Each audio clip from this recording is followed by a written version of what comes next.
இந்த எந்த பிரச்சனையும் நமக்கு ஆகாயத்துலேருந்து வரல. இங்கே நம்ம அனுபவிக்கக்கூடிய பால் விலை, கரண்ட்டு பில்லு, பஸ்ஸு விலை, பெட்ரோல் விலை, யூ நேம் அ ப்ராப்ளம். ரோட்டில் எவனோ ஒரு பொறுக்கி யாரோ ஒரு பொம்பளை பிள்ளை கை பிடிச்சி எடுத்தா ஆமாம் அரசாங்கம் தான் பொறுப்பு. இந்த காவல்துறையில் டிஜிபியே இல்லை, தமிழகத்தில் முதல்வரே இல்லாமல் நம்ம இருப்போமா? யாரோ ஒருத்தர் முதல்வராக இருக்கணும்ல. ஆனால் காவல்துறைக்கு தலைவரே இல்லை. டிஜிபிக்கு பதில் பொறுப்பு டிஜிபி போடுறாங்க. அவருக்கு உடம்பு முடியல இன்னொரு பொறுப்பு டிஜிபி தான் போடுறாங்க. அப்பயும் டிஜிபி போட மாட்டாங்க. தலைவரே இல்லாத ஒரு துறை எப்படி இயங்கும்? தலைவர் இல்லாத ஒரு துறை இருந்ததுன்னா அந்த துறை கீழே போதை பழக்கம் வராமல் இருக்குமா? கல்லூரி மாணவிகள் காலேஜில் உட்காந்து சரக்கு அடிக்க மாட்டாங்களா? காலேஜ் ஸ்கூல் போகிற பசங்க கஞ்சா பிடிக்க மாட்டாங்களா? கஞ்சா பிடிச்சவன் கொலை பெண்கள் பாலியல் செல்லல் பண்ண மாட்டானா? இதெல்லாம் லா அண்ட் ஆர்டரில் வராதா? விஜய் சார் என்ன பண்ணியிருக்காரு? எந்த போராட்டத்துக்கும் துணை நின்று இருக்காரு.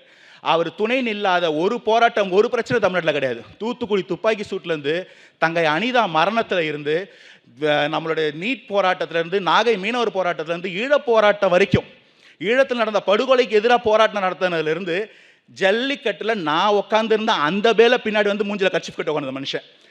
போராட்டத்துக்கோ ப்ரெஸ் மீட்டுக்கோ அஞ்சலை. ஆனால் இந்த இடம், இந்த அரசியல் எப்படிப்பட்ட களம், எது தீர்வாக இருக்கும், எவ்வளோ நாளில் என்ன பண்ணால் இங்கே இருக்கக்கூடிய பிரச்சனைகள் அவங்களுக்கு காரணம் இதுதான் ஆண்டுகிட்டு இருந்த கட்சிகள்.